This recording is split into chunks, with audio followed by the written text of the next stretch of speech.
Bien, para continuar con nuestra presentación,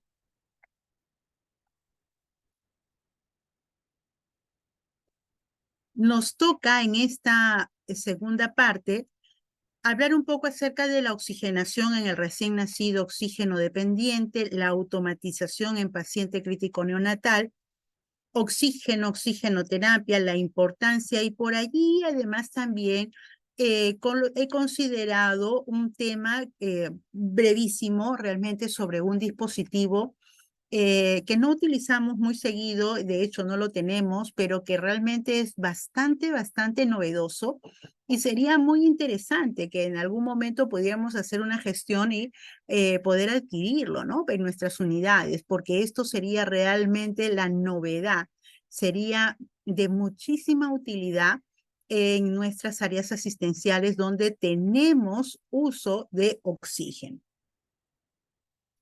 Bueno, eso en su respectivo momento. Para hablar acerca del oxígeno. El oxígeno es un elemento clave dentro de la química orgánica, forma parte del agua, forma parte del medio ambiente, el aire que respiramos consta de oxígeno precisamente y es el que nos permite estar usted y yo en este momento hablando y comunicándonos porque mantiene nuestra hemodinamia. Pero además también el oxígeno forma parte de los seres vivos, de los ácidos, de sustancias orgánicas. Se trata de un gas sumamente importante, incoloro, inodoro, insípido, que es reactivo y que resulta esencial en nuestra respiración. La oxigenoterapia, hablando de terapia específicamente, es precisamente el uso que nosotros le vamos a dar al oxígeno, pero visto y tratado como una terapia, ¿no? Entonces la podemos nosotros administrar a determinadas concentraciones. Y cuando hacemos uso de estas concentraciones es que precisamente estamos haciendo uso de la terapia. Entonces yo puedo administrar oxígeno al 30%, al 40%, al 50%, al 100%, dependiendo por supuesto de la necesidad de oxígeno que tenga el paciente. Entonces, este uso de oxígeno en determinadas concentraciones es precisamente la terapia de oxígeno. Ahora, las modalidades, bueno, ya eso es otra cosa que iremos también hablando de manera progresiva. El objetivo fundamental del uso de este medicamento, porque ustedes saben muy bien que el oxígeno es un medicamento, entonces el objetivo principal es precisamente perseguir una oxigenación que sea lo más estable posible, pero sobre todo además también que sea de manera constante y que se mantenga en rangos fuera de la insuficiencia respiratoria. Es decir, que el paciente con el uso de este oxígeno, si tiene problema respiratorio, le sirva como una terapia para que pueda ir de manera progresiva, limitando su uso hasta el destete definitivo de este oxígeno. Es decir, una presión arterial de más de 60 milímetros de mercurio, porque normalmente ustedes saben que los valores de la presión parcial de oxígeno gasométricamente hablando, va entre 60 a 80 milímetros de mercurio. Entonces, debemos tratar de mantener esos niveles. Pero claro, eso yo no lo voy a saber a simple vista. Para eso yo necesitaré la toma de un gas, ¿no? Para poder hacer un análisis sanguíneo más minucioso, de esa manera yo poder saber exactamente en qué niveles se encuentra estas presiones parciales de oxígeno o estas presiones parciales de CO2, por ejemplo, ¿no? Y lo más importante es que hoy en día tenemos este recurso tan viable, ¿no? Que es el saturómetro, el pulsoxímetro, que nos permite mantener rangos oxigenatorios y poder hacer estas variaciones en las concentraciones de oxígeno, toda vez que si vemos que los valores en el pulsoxímetro están por debajo de los niveles esperados o por encima, yo voy a poder hacer este movimiento, estos cambios, estas variaciones en las concentraciones de la FiO2.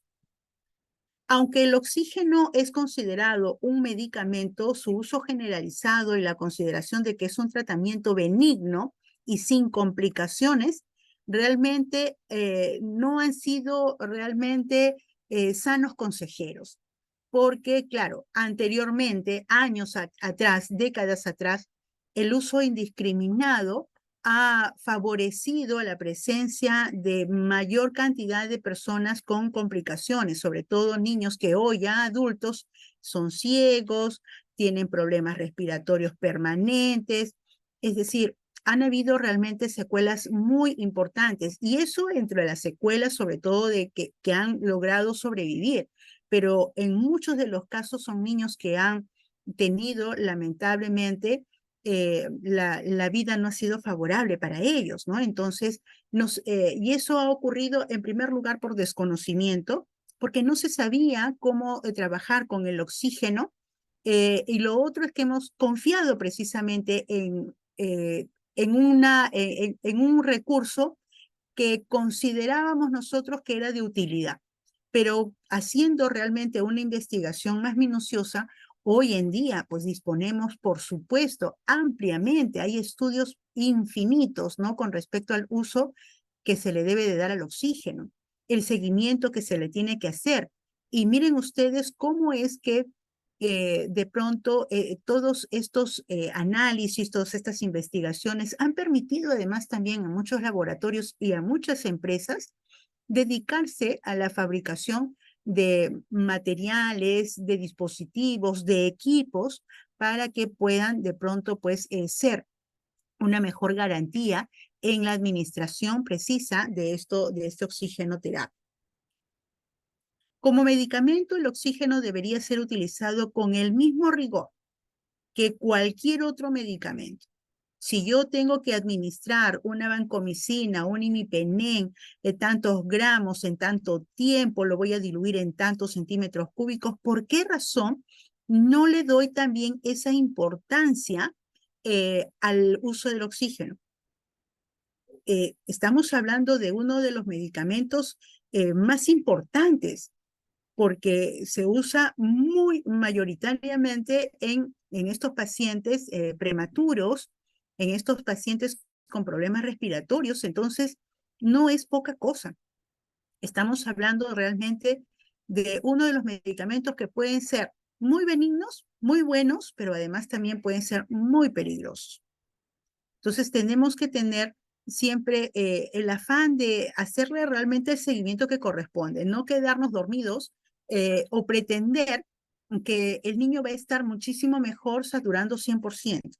Yo cuando entré a trabajar a la UCI neonatal hace décadas atrás, eh, la cantidad de oxígeno realmente que se colocaban en los siómetros o para poder valorar la cantidad que subía o bajaba, los primeros saturómetros que se estaban utilizando, los primeros monitores multiparámetros, realmente no consideraba para nada el uso de las alarmas, por ejemplo, no consideraba para nada el que se tuviera que bajar el oxígeno si es que el niño marcaba más de 95%, ¿no? Era muy usual ver a niños saturando 100%, 100% de manera discriminada.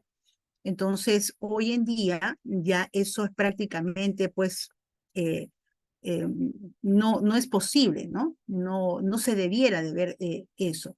Aún ello, es muy probable que si no tenemos el conocimiento, si no lo conocemos, precisamente por desconocimiento, nos lleve a realizar o nos lleve a tener alguna conducta que no, como enfermeras, en relación al uso del oxígeno que no sea adecuado.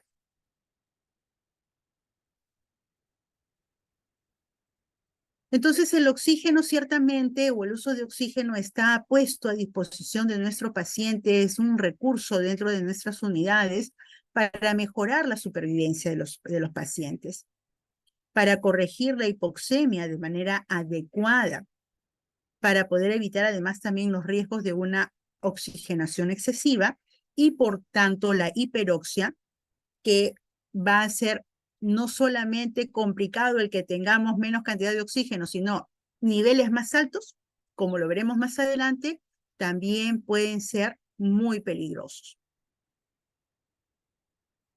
El oxígeno es probablemente el fármaco más utilizado dentro de nuestras áreas de neonatología, ya que los problemas que están relacionados con la insuficiencia respiratoria ocupan preferentemente los lugares principales. La utilización clínica del oxígeno va a requerir que se tenga el conocimiento, porque un personal que no tiene conocimiento va a seguir utilizando en demasía, no le va a bajar el oxígeno, no va a saber cómo utilizar las cantidades de FiO2, no va a responder, ¿no?, frente a los valores que está demarcando el uso del pulsoxímetro. Entonces, es un personal que, llevado por el desconocimiento, puede cometer errores. Entonces, es muy importante que el personal esté capacitado. Y si nosotros conocemos, es también responsabilidad nuestra es hacer eco en nuestros compañeros que no lo conocen, porque finalmente el que se va a beneficiar del uso del oxígeno es el paciente. El balance entre hipoxemia e hiperoxemia es sumamente necesario para poder evitar consecuencias negativas en tejidos especialmente sensibles, como en el sistema nervioso central, en la retina, en el pulmón, en el aparato digestivo, ¿no? Es más, las fluctuaciones frecuentes de las concentraciones de oxígeno son especialmente dañinas y deben ser evitadas. La incorporación de la pulsoximetría a la práctica clínica ha permitido tener mucho más control sobre la oxigenoterapia y merece mucho la pena, merece de parte nuestra, siempre estar haciendo estos controles, no apagar las alarmas, sino más bien hacer el seguimiento minucioso. Estamos hablando, repito, de un medicamento que es no solamente muy benigno, si lo sabemos utilizar, va a ser magnífico, maravilloso, pero de pronto también vamos a tener muchas complicaciones si es que no le damos el uso apropiado a él. El clínico y la enfermera deberían conocer las limitaciones de estos dispositivos y la incapacidad que todavía existe en la actualidad para mantener de forma continuada a los pacientes dentro de los rangos prescritos. Suplementación con oxígeno en la adaptación postnatal. En la vida intrauterina no es que precisamente el feto esté con saturaciones altas, ¿de acuerdo? Los niveles oxigenatorios van a estar en un rango de 25 a 30 milímetros de mercurio, hablando de la presión parcial de oxígeno. Y dentro de lo que corresponde a la saturación, si tuviéramos que hacer una medida de saturación, esta, en relación con la presión parcial de oxígeno, está en niveles de 50 a 60%. No es que el niño dentro del útero esté saturando al 100%, o ni siquiera llega a 80, miren ustedes, ni siquiera 80, y mantiene su perfecta hemodinamia dentro del útero de la mamá. La presencia de la hemoglobina fetal, el gasto cardíaco elevado, el ahorro energético por el ambiente térmico neutro y la discreta acidemia en la periferia tisular, porque recuerden ustedes que cuando el niño nace es la piel, ¿no?, discretamente ácida, ¿no?, el famoso manto ácido, ¿no? Permiten que haya una actividad metabólica oxidativa que sea adecuada. Con el nacimiento del niño, ¿no?, dentro, así se ve normalmente la circulación fetal. Unida a la placenta, cuáles son las áreas que se van a ir beneficiando, ¿no?, de la circulación, qué partes son las que trabajan y qué partes no. Prácticamente el pulmón no trabaja en absoluto. En consecuencia, es con esta circulación que se van a mantener estos niveles de presiones parciales de oxígeno entre 60 a 80 milímetros de mercurio. ¿De acuerdo? Se mantienen entre 25 a 30 milímetros de mercurio, estando el niño todavía dentro del útero de la mamá, con los niveles de saturación de 50 a 60%. Sin embargo, cuando el niño nace, ¿no?, una vez que se corta el cordón umbilical, y empieza la circulación sistémica, que ya empieza a funcionar los pulmones y empieza el intercambio gaseoso, hablando de un recién nacido a término normal, ¿sí? Los niveles de las presiones parciales de oxígeno varían, cambian rápidamente y eso va a ocurrir entre los 10 primeros minutos de vida. Va a ir variando, van a ir aumentando de manera gradual hasta lograr conseguir establecerse y eso va a ocurrir o sus valores se van a mantener entre 60 y 80 milímetros de mercurio.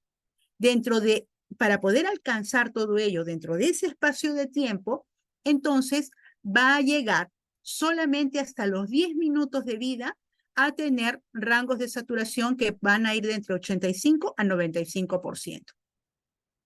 Eso nosotros lo podemos ver en este nomograma, que es muy utilizado dentro de nuestros manuales de reanimación y de hecho tenemos incluso algunas áreas, le han sacado la copia, lo han ampliado para que nos sirva como un dato bastante claro de cómo el niño tras el nacimiento va a ir adaptándose al medio ambiente extrauterino. Entonces las saturaciones definitivamente no van a ser inmediatamente altas en los primeros minutos hasta llegar a los 10.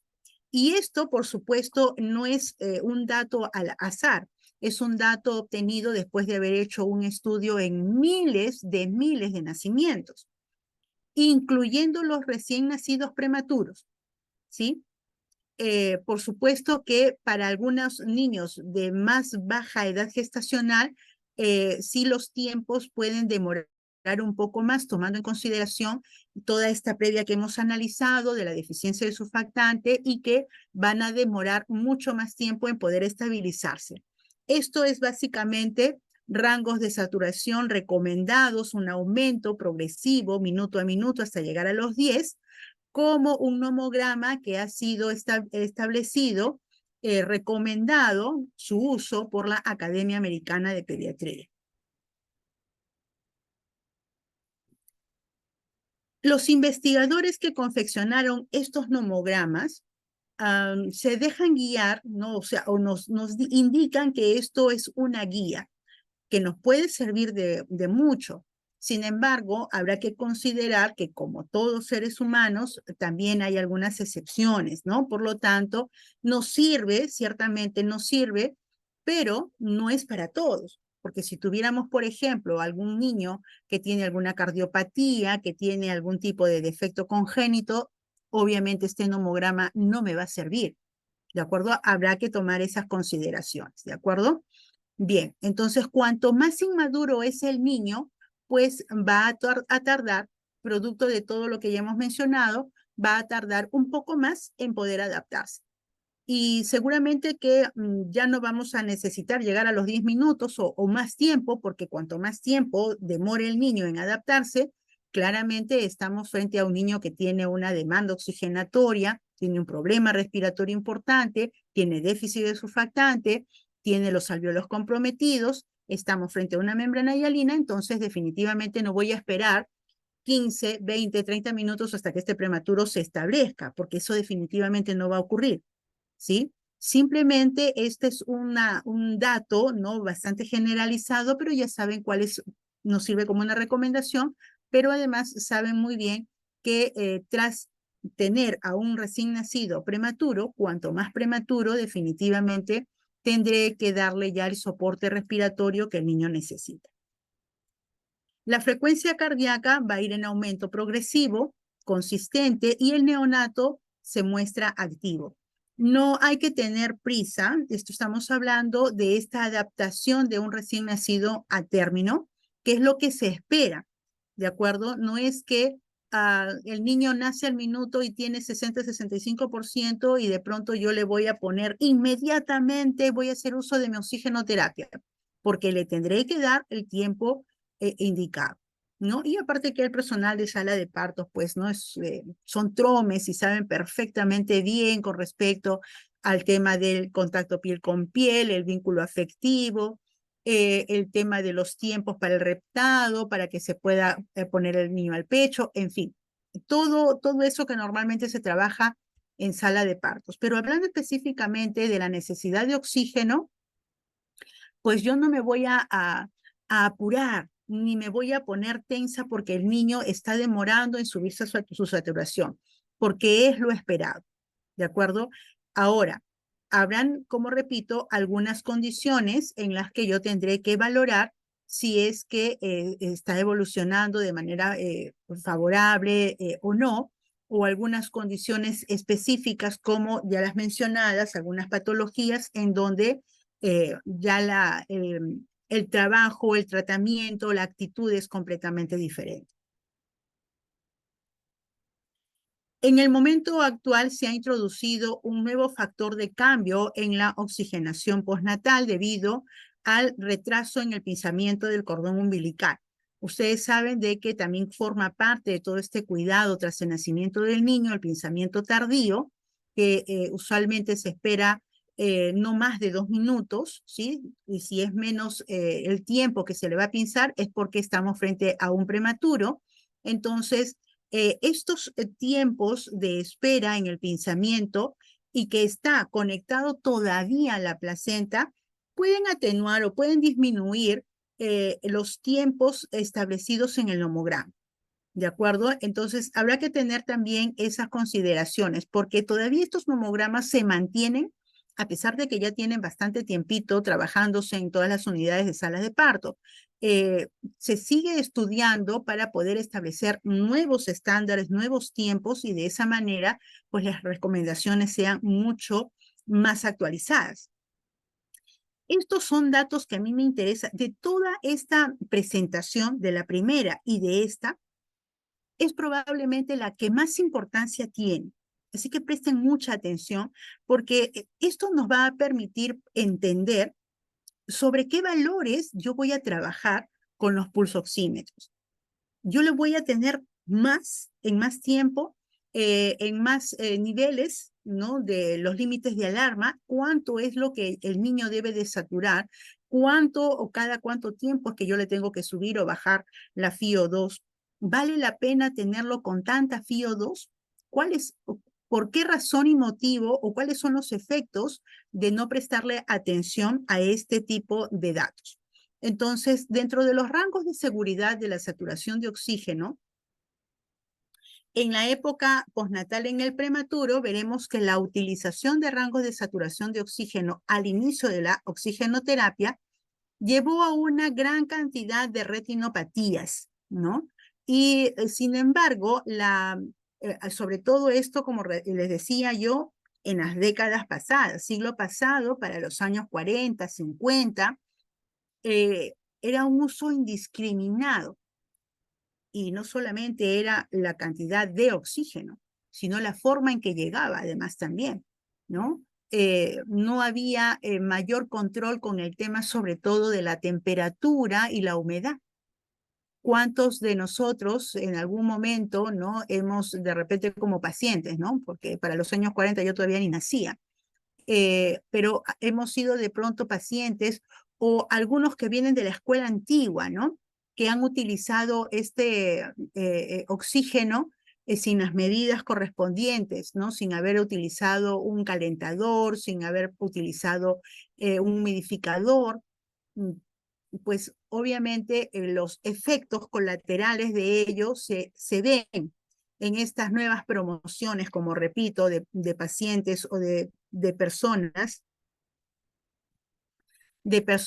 que tienen y se ven, ¿no? Con algunas complicaciones.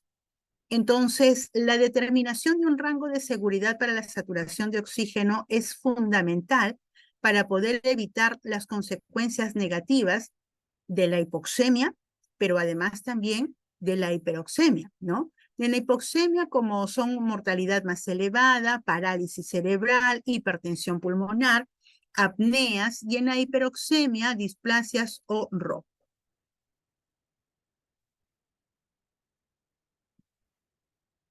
Los estudios que se han realizado para poder entender bien cómo es que se tiene que trabajar con el oxígeno son estudios multicéntricos de tipo aleatorizado, que son de tipos controlados y además también enmascarados. Entonces, estos estudios tienen esta característica.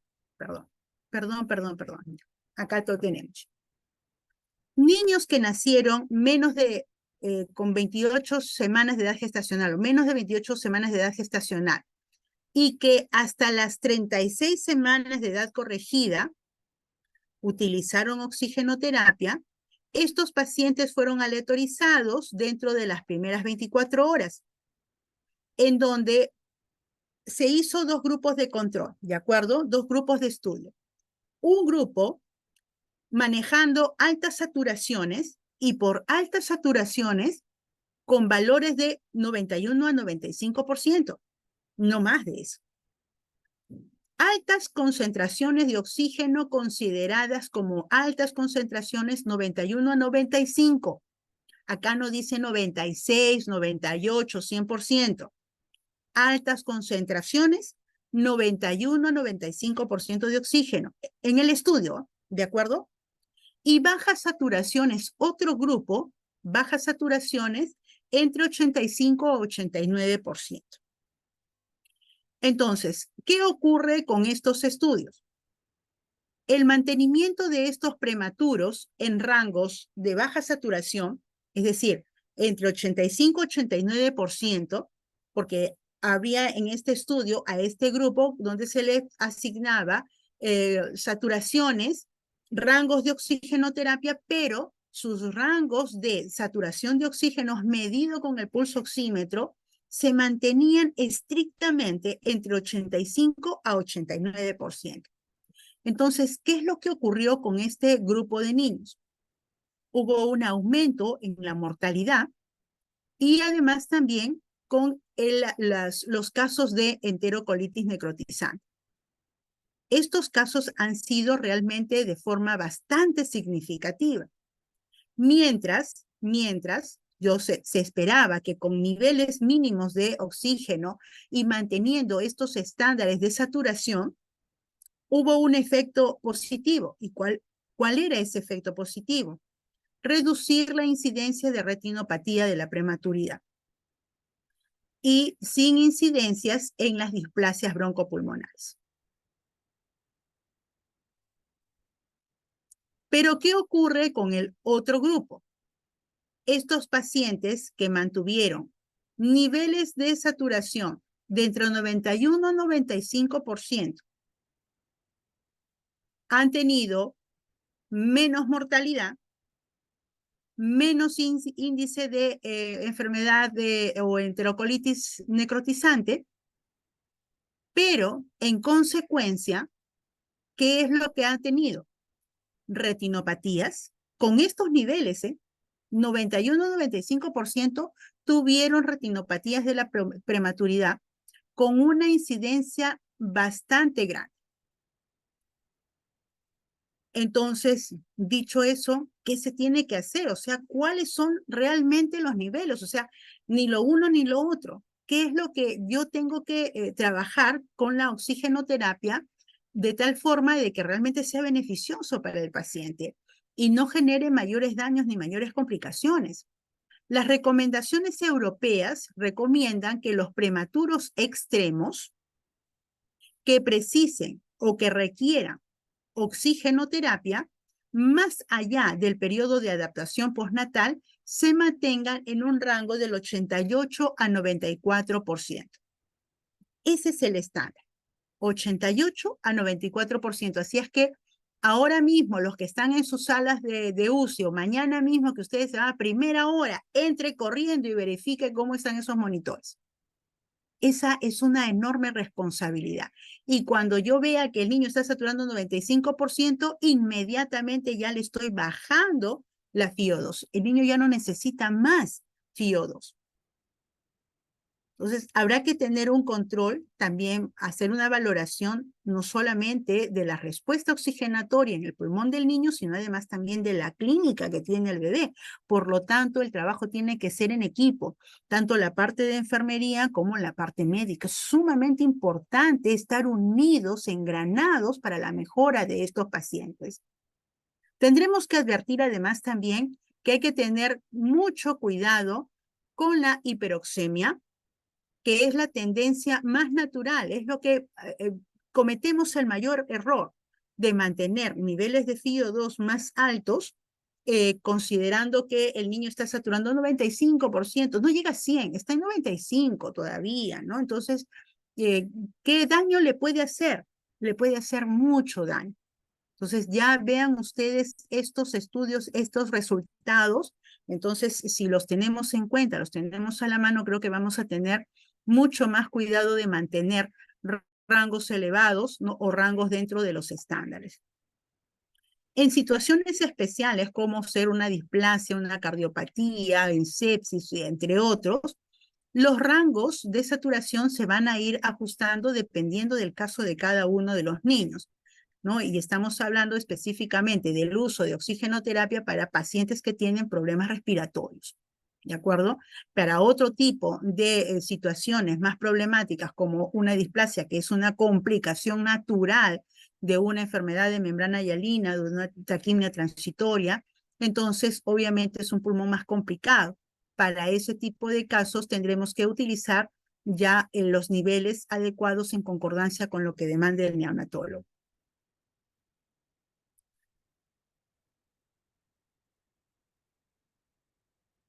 Bien, conviene de todos modos recordar que en estudios o en algunos estudios aleatorizados con un máximo control de la situación clínica, los pacientes han permanecido un 50 a 60% del tiempo dentro del rango prescrito. Por lo tanto, es sumamente importante recomendar o recalcar a los médicos sobre todo y también al personal de enfermería, porque finalmente somos nosotros las que pasamos la mayor parte del tiempo con los pacientes, la necesidad de vigilar estrechamente la saturación de oxígeno, evitando en lo posible que los periodos de hipoxemia e hiperoxemia se prolonguen. Bien, dicho esto, vamos a hablar acerca de estos sistemas de titulación de oxígeno automáticos, que es la revolución hoy en día en Europa, en Estados Unidos. Ya se están utilizando estos equipos, que es una maravilla, ¿no? Es realmente una maravilla, porque estos sistemas nos permiten monitorizar. El mismo equipo monitoriza y va calibrando la necesidad o la entrega del oxígeno en función de la necesidad del paciente. Es decir, si el paciente desatura, inmediatamente este equipo le va a aprovisionar de la cantidad exacta de oxígeno que el niño necesita. Si el niño se restablece, entonces disminuye. No tenemos que estar atrás del ventilador o del equipo de CIPA para poder bajar, ¿no? Le da de alguna manera cierta tranquilidad, ¿no? Imagínense cómo va revolucionando con la tecnología, cómo vamos mejorando, cómo vamos cambiando con estas nuevas formas, ¿no? De aquí a unos 10 años, 20 años, 30 años, 50, seguramente ya no veré qué otras novedades, qué otras cosas novedosas irán saliendo en relación a la recuperación o al tratamiento de nuestros pacientes que requieren oxigenoterapia, sobre todo hablando de pacientes tan pequeños. Este sistema de automatización de la titulación de oxígeno trabaja con un sistema de bucle cerrado, es decir, tiene un sensor tal y como lo tendríamos con un pulsoxímetro, solamente que este va conectado directamente al dispositivo de entrega de oxígeno, de tal manera de que se autorregula, ¿no? Se va autorregulando, repito, dependiendo de la necesidad del propio paciente. Y va a depender, pues, obviamente, porque habrá un rubro, ¿no? Para poder nosotros indicar exactamente el tipo, además, también de dispositivo que estamos utilizando para la entrega del mismo.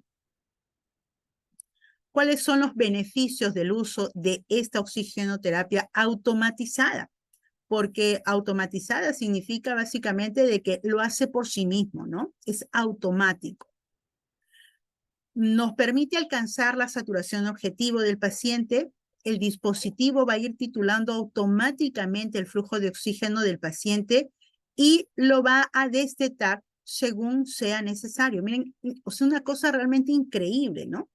realmente fantástico, ¿no? El equipo, ¿no? Porque no solamente le va a dar la cantidad de oxígeno que necesita, sino que sabiendo, el mismo equipo detecta sin necesidad de estar acudiendo a tantas gasometrías, que obviamente será importante hacerle sus controles en algún momento, pero el equipo detecta exactamente, inclusive en el momento en que va a ser recetado el niño del equipo. Permite reducir la duración de las estancias hospitalarias porque como es tan exacto, entonces no tenemos que extender en el tiempo.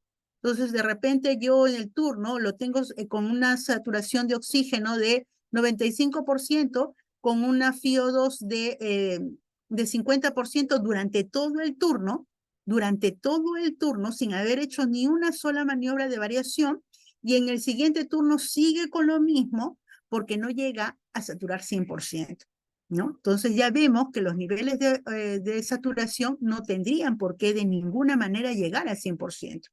Y este equipo le va a permitir bajarlo, subirlo, dependiendo de qué es lo que el niño necesita. Entonces, cuando el niño ya no lo necesita, le va a bajar, le va a ir bajando, va a llegar un momento en que lo va a destetar, ¿no? Sin necesidad de hacer los famosos retos a los que normalmente nosotros estamos acostumbrados. El dispositivo tiene en cuenta las necesidades y las dinámicas individuales, ¿no? Para poder ayudar a mantener los objetivos de oxígeno o los objetivos de saturación dentro de los que establece los parámetros que normalmente manejamos o establece el médico. Está suministrado por una fuente de oxígeno, mide la saturación de oxígeno de una manera continua, y va ajustando de manera continua, rápida y precisa, además también los niveles de oxígeno. Permite tratar a los pacientes con mayor eficacia y limitar las complicaciones. La medición de oxigenación la podemos nosotros realizar a través de una gasometría para poder de esa manera saber cuánto tenemos de presión parcial de oxígeno, presión parcial de CO2, y también con la pulsoximetría.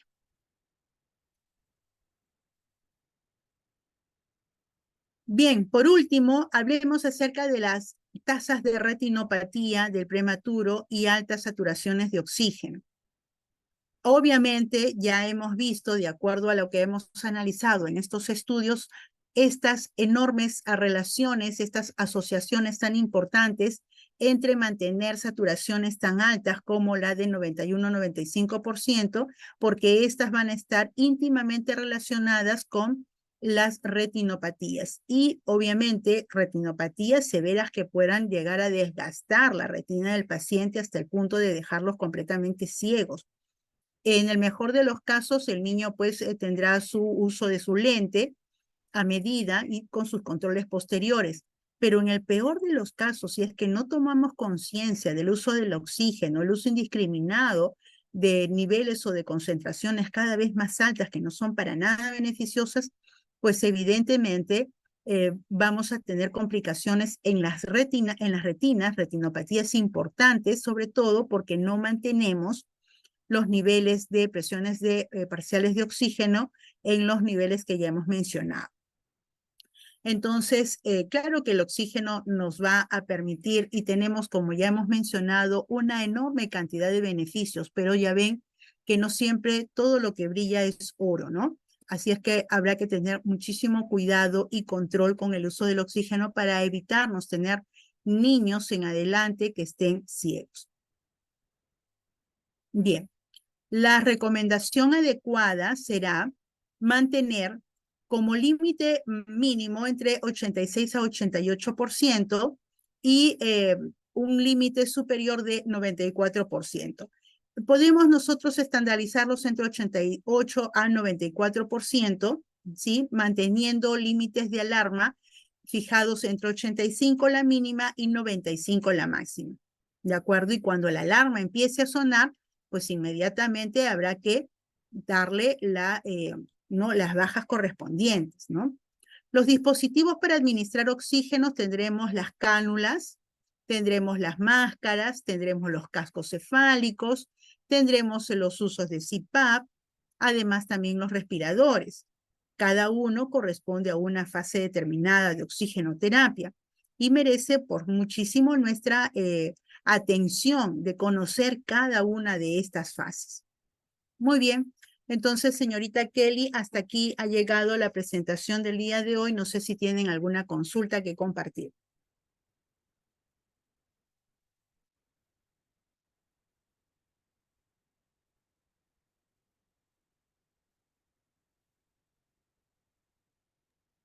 Ok, listo, Magíster Zoila. Entonces, ¿hay consultas, por favor, para que pueda la Magíster Zoila responder a sus dudas? Ya he compartido el link de asistencia. El día de hoy hemos visto que no se han contactado eh, muchas participantes. Vamos a comunicarnos con las que no han podido asistir para poder saber el por qué y para que el día de mañana también se puedan contactar, porque solamente hay un grupo de 27 participantes conectadas. Entonces ha habido 30, ahora ha reducido. Mañana nos comunicamos con las personas que no han asistido porque el día sábado tenemos un taller y además tenemos trabajo final, un trabajo final que hay que revisar los casos y que quisiéramos Así, que también se puedan poner en contacto con sus integrantes y compañeros para que puedan iniciar. Licenciada Zoila, me iba a sí, decirnos algo. sí, por favor, yo realmente estoy bastante preocupada, ¿no? Espero que el día del el taller ya nos pongamos al día y yo temo que como tenemos esta exigencia de la presentación, pero recuerden ustedes, sobre todo hablo específicamente a cada uno de ustedes que están ahorita en la sala. La intención de hacer estos trabajos es simplemente para que ustedes puedan ganar un poco más de experiencia, sobre todo como plus adicional en el manejo de su plan de cuidados de enfermería. Ustedes van a tener la posibilidad de hacer un taller bastante amplio, guiado, personalizado, presencial, con el uso de los ventiladores mecánicos. Pero para un trabajo en el cual ustedes pueden ganar experiencia con el manejo del plan de cuidados, con el uso del NANDA, con el uso del NOC y el NIC, es básicamente esto. Ahora, por supuesto que demanda de ustedes cierta exigencia, cierta responsabilidad, sobre todo en la confección de los mismos. Y ya ven que no hemos sido realmente para nada exigentes con el tema de los casos. O eran casos reales o casos ficticios. Han habido algunos grupos, por ejemplo, en el grupo mío, que sí se han dado a la tarea, lo han buscado, lo han analizado, algún caso ficticio por ahí, y a mí me parece eso sensacional. Lo vamos a ir analizando en el taller, en la hora que corresponde de la asesoría, ¿de acuerdo? Pero yo les invito a que no tengan realmente temor de hacer el trabajo, de integrarse, de conocer al resto además también de sus respectivos grupos, sus participantes, sus amigos, sus colegas, si no los conocen, pues es motivo para poder de pronto establecer nuevas amistades. Entonces, hagamos esto realmente de una manera dinámica, sencilla, interesante, bonita, y para que finalmente todos terminemos pues ganando la mayor experiencia posible. Yo, de ser así, estaremos viéndonos el día sábado, señorita Kelly, en la oficina, ¿cierto? Sí, exacto, Magíster Zoila. Ok, entonces el día sábado nos estaremos viendo y bueno, los que no han realizado su trabajo, pues es momento de hacerlo porque solamente nos quedan 2 días entre hoy, lo que resta del día de hoy y mañana, para nuestra presentación de los casos. Sí, listo. Entonces, vamos a ponernos de todas formas en contacto con los participantes, enviarles un mensajito para que puedan asistir el día de mañana. Le voy a enviar de forma personalizada y vamos a conversar más a fondo el día sábado sobre el caso, ¿no? Con la intención de poder ir perfeccionando y haciendo nuevas cosas en relación a su desempeño, ¿no? En relación a lo que es la UCI neonatal. Entonces, Magíster Zoila, nos estamos viendo el día de mañana con todos los otros ponentes.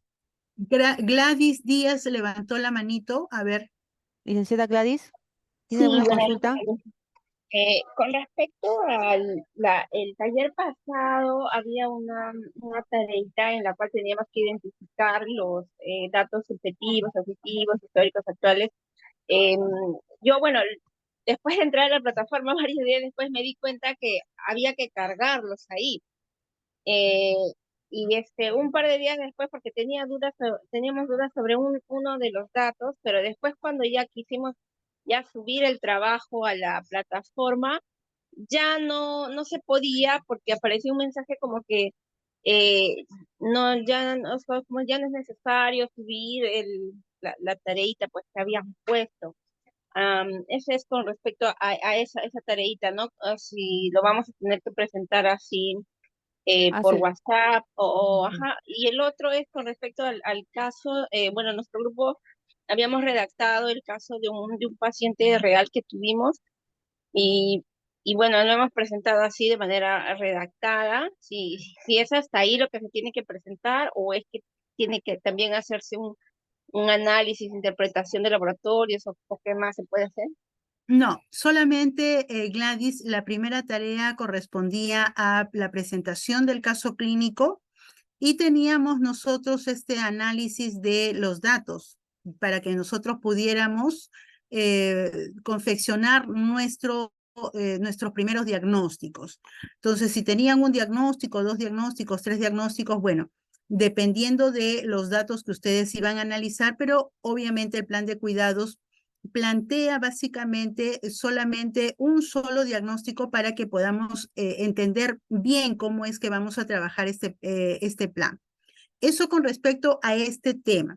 Y con respecto a lo que acabas de preguntar al inicio, yo creo que podrían tranquilamente irlo presentando si es que han tenido problemas para poder subirlo, señorita Kelly, en la plataforma de repente, porque me parece de que tenemos algún conflicto, algún problemita con la plataforma, pero de cualquier manera, por ejemplo, ya hay algunas que me han hecho llegar sus tareas a través del WhatsApp, ¿no? Porque yo estoy asociada a cada uno de los grupos que se han formado de manera interna. Y de esa misma forma podrían ustedes hacerlo llegar a sus respectivos docentes. De cualquier manera, eh, vamos nosotros a analizarlo en el día de la asesoría. Vamos a hacer una pequeña, brevísima, rápida revisión de esas tareas, ¿no? Para poder finalmente hacer la segunda parte.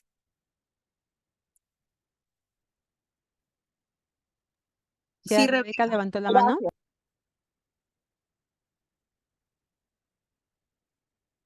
Buenas tardes, licenciada. Era para consultar justamente eso, tenía dudas en cuanto a lo que es a la tarea donde está los datos objetivos, subjetivos, ¿no? Para eh, poner si era objetivo o subjetivo. ¿Eso lo vamos a hacer individualmente o grupal? Yo había entendido que era Los, grupal. la tarea que yo les he dejado para que ustedes puedan colocar una S si era subjetivo o si era objetivo, históricos o actuales, eso era tarea individual, Ah, ¿de ok, eso acuerdo? es lo que yo Es tarea entendí. individual. ¿Y eso Lo le que entregamos a cada asesor, disculpe? sí lo pueden entregar a cada asesor, magnífico, ¿no? Y en Bien. todo caso, ustedes van a tener la posibilidad de revisar su propio material el día que nos hagamos la asesoría y veremos si a qué tipo de datos son los que ustedes han consignado ese y lo haremos de una manera rápida, ¿de acuerdo? Para poder tener allí el check de esa tarea. Ok, Y lo otro, igual, también lo vamos a presentar en ese momento de la asesoría, sobre todo los que han logrado realizar. Tomen en cuenta de que esto además también, si bien es cierto, les vamos a dar todas las facilidades, pero tienen que trabajar. Hay un grupo que ha trabajado muy intensamente, por ejemplo, en mi grupo, ¿no? Y de hecho, en este preciso instante están justamente que se mensajea, ¿no? Entonces es un grupo que ha trabajado realmente muy intensamente. No sé si se conocerán o no se conocerán, no lo sé, pero lo cierto es que valoro mucho el hecho de que se hayan estado mensajeando, compartiendo información, revisando, mira, esto me parece, no, yo no estoy de acuerdo con esto, siempre llevándose por un diálogo con mucho respeto y con mucho cariño, y veo que realmente ha funcionado. Entonces, eso realmente es bastante bueno y me anima mucho a seguir, ¿no? A seguir con con estas formas de entrega de estos trabajos.